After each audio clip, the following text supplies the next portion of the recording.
L'invité de Bonsoir Lyon, le président de la métropole, est avec nous ce soir sur BFM Lyon. Bonsoir Bruno Bernard. Bonsoir. Merci d'avoir accepté notre invitation. Vous avez été visé toute la semaine par le préfet, notamment par Gérard Collomb, sur la question des problèmes d'insécurité, notamment à la Guillotière.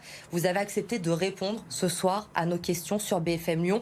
Le préfet qui a déclaré cette semaine vous avoir demandé, notamment à plusieurs reprises, de ne pas seulement héberger, mais de prendre en charge tout au long de la journée les mineurs isolés. On le rappelle, 40% des arrestations à la Guillotière concernent des mineurs aujourd'hui. Comment gérez-vous les mineurs isolés sur la métropole, Bruno Bernard? Bonsoir. Tout d'abord, sur ces questions-là, il faut vraiment arrêter d'avoir des propos caricaturaux, des polémiques, alors qu'on a besoin de travailler tous ensemble. Et d'ailleurs, c'est aussi ce que nous faisons pour régler les problèmes de sécurité sur l'agglomération qui sont nombreux, trop nombreux, dans nos communes. Et donc vraiment, tous ces propos polémiques des uns et des autres, en particulier du ministre de l'Intérieur, ne sont pas à la hauteur des enjeux. Moi, sur le territoire, d'abord, je rappelle que c'est là l'État qui a la compétence de la police, de la justice, de la lutte contre les trafics de stupéfiants, de cigarettes. Et qu'à côté de l'État, il y a les élus locaux, et notamment les maires, avec les polices municipales, la police du quotidien qui accompagne. Et moi, je n'ai que des maires sur l'agglomération qui mettent plus de moyens financiers sur la sécurité. Ceux de 2014, élus par exemple Alexandre Massonnet-Rieux, Coméline Geoffroy à Vaux-en-Velin, Grégory Doucet, élu en 2020 à Lyon, Cédric Vinci-Vandel à Villeurbanne, ou encore Jérémy Bréau à Bron. Tous mettent plus de moyens, alors que c'est quand même la compétence de l'État qui ne fait pas le nécessaire. Et on est là pour aider. Donc la façon qu'a l'État de se défausser sur les collectivités locales n'est pas à la hauteur des enjeux. Vous, votre compétence, vous l'avez rappelé, ce n'est pas la sécurité. En revanche, les mineurs isolés, c'est à vous de gérer la situation sur la métropole. Donc comment vous gérez la situation des mineurs isolés?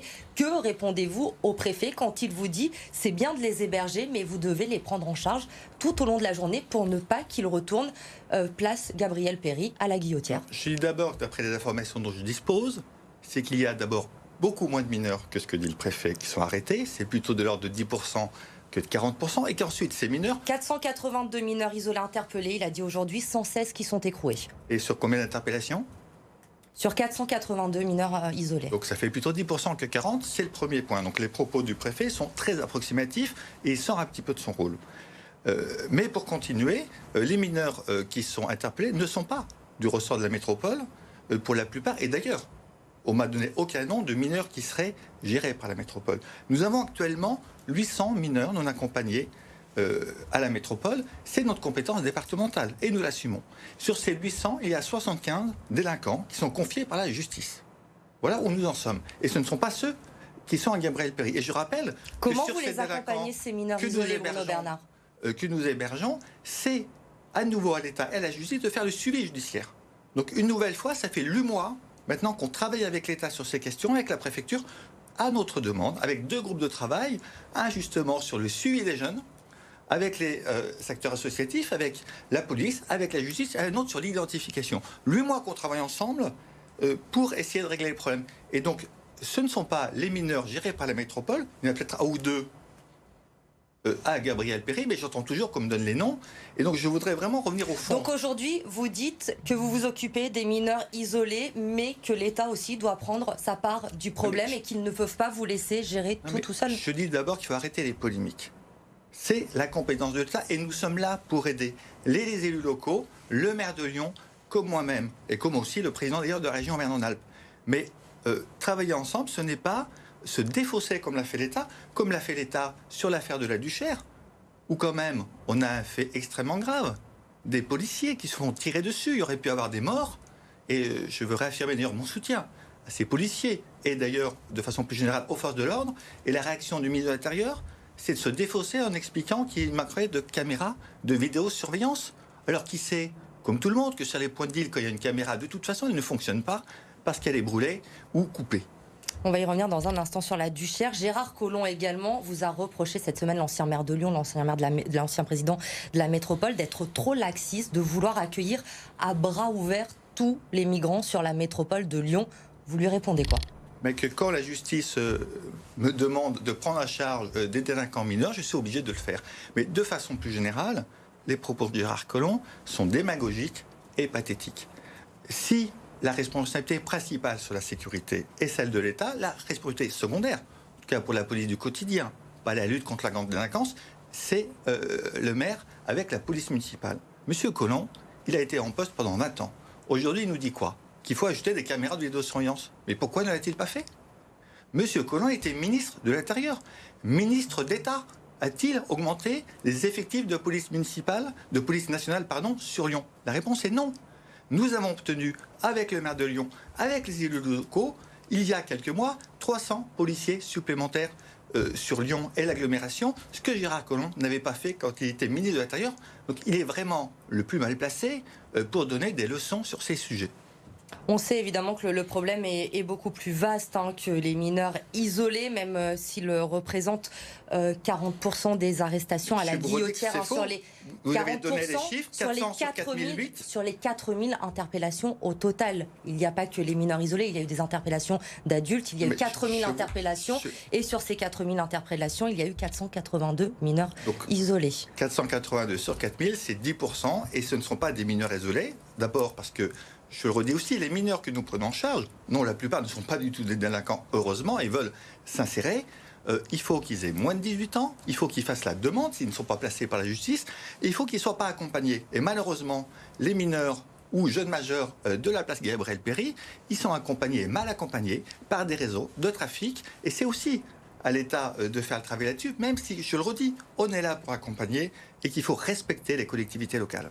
Sur 1000 interpellations, je me reprends, c'est 1000 interpellations, 480 mineurs interpellés, ce n'est pas qui ont été interpellés. Le problème plus global, on avance, Bruno Bernard, la réponse pénale, on l'a dit, elle n'est pas à la hauteur aussi, la présence policière, les habitants de la Guillotière demandent justement une présence policière quotidienne, place Gabriel-Péri. Ce n'est pas de votre compétence évidemment, mais en tant qu'élu de la métropole, est-ce que vous y êtes favorable? Moi je suis favorable si c'est possible, mais en vérité on a des problèmes de délinquance à de nombreux endroits sur la métropole de Lyon. Il y a des centaines de points de deal, où d'ailleurs il faudrait qu'on s'interroge sur la politique de répression. Est-ce qu'il faut légaliser ou pas le cannabis? Moi je suis plutôt favorable pour retrouver des moyens de justice et de police et les consacrer sur des tâches qui seraient moins nombreuses. Mais nous avons besoin des forces de l'ordre de partout. Et malheureusement, même si nous allons obtenir 300 policiers supplémentaires qui sont en train d'être déployés, c'est difficile. Donc le préfet, et je le remercie, a annoncé la présence de 30 CRS pendant quelques temps sur la place. J'espère que ça va calmer les choses, mais le sujet est très complexe, donc il ne faut vraiment pas caricaturer ce sujet de la place Gabriel-Péri. Il faut travailler tous ensemble. Nous avons à notre charge l'aménagement urbain qui peut parfois aider et trouver des solutions. Donc on y travaille naturellement avec le maire de Lyon. Chacun doit apporter. La région, par exemple, aussi pourrait aider. Au-delà des subventions et des discours passés aux actes, et la première compétence de la région, c'est la formation. Moi, tous les maires me disent qu'ils n'arrivent pas à recruter des policiers municipaux. Si la région faisait son travail, la formation, et formait des policiers municipaux, on y gagnerait tous. Vous l'avez évoqué rapidement à l'instant, Bruno Bernard, sur ce problème d'insécurité qui concerne évidemment toute la métropole de Lyon. Il ne faut pas stigmatiser seulement le quartier de la Guillotière. Ce n'est pas votre compétence première, la sécurité, mais est-ce que vous avez des moyens d'agir en tant que président de la métropole? Comment vous pouvez agir, vous, sur ces problématiques-là? Nous, on peut accompagner. C'est l'aménagement urbain. Donc, comment on aménage une place pour qu'il y ait moins de risques d'insécurité? C'est le renouvellement urbain, accompagner les quartiers à se développer. C'est encore la prévention avec les éducateurs de rue. Donc on a des moyens secondaires, voire même tertiaires par rapport aux moyens principaux. Et puis je suis aussi président du CITRAL, le syndicat de transport en commun, où on agit pour la sécurité. On a reçu le prix national pour la prévention de la délinquance parce qu'on a mis en place, et c'est un exemple de travail, une stratégie 2021-2024 avec tous les acteurs de l'État, justice, police, rectorat, les 9 plus grandes communes, la métropole de Lyon naturellement, nos délégataires, avec une trentaine d'actions concrètes pour essayer d'agir. C'est par exemple les marches exploratoires pour améliorer les choses, la descente à la demande des bus à 22 heures, 15 000 élèves par an qui ont une formation aux questions de sécurité dans les transports en commun, dans nos établissements scolaires et beaucoup d'autres pour agir. Et c'est comme ça qu'il faut travailler, mettre tout le monde autour de la table et avancer.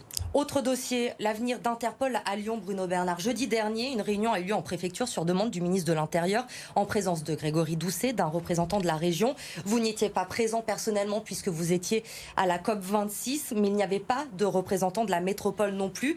Est-ce qu'il y a une raison ? Écoutez, ça fait depuis 2015 que le dossier est sur la table. 2015. En 2018, puisque j'ai ressorti les dossiers, l'État annonce qu'il est prêt à financer 32 millions d'euros.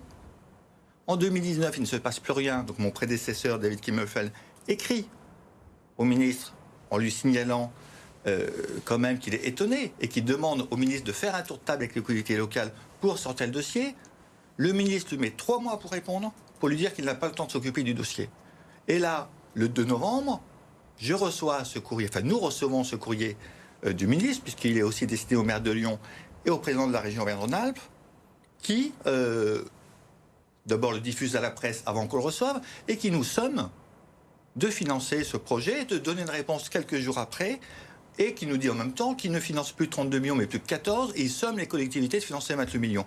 Donc vous ne financerez pas le projet. Je lui ai répondu le 8 novembre, donc quelques jours après son courrier, en lui disant qu'il fallait, 1, que l'État revienne sur sa position initiale, et 2, que M. Darmanin, il prend le TGV, il vient discuter avec nous, si ce dossier est important, parce qu'une nouvelle fois, j'ai l'impression qu'il veut se défausser sur les collectivités locales d'un sujet qui est avant tout international et national pour la France. Interpol est une institution importante, moi je souhaite qu'elle reste, mais c'est quand même à l'État, une nouvelle fois, d'assumer son rôle. Merci Bruno Bernard d'avoir été notre invité, d'avoir répondu à nos questions ce soir sur BFM Lyon.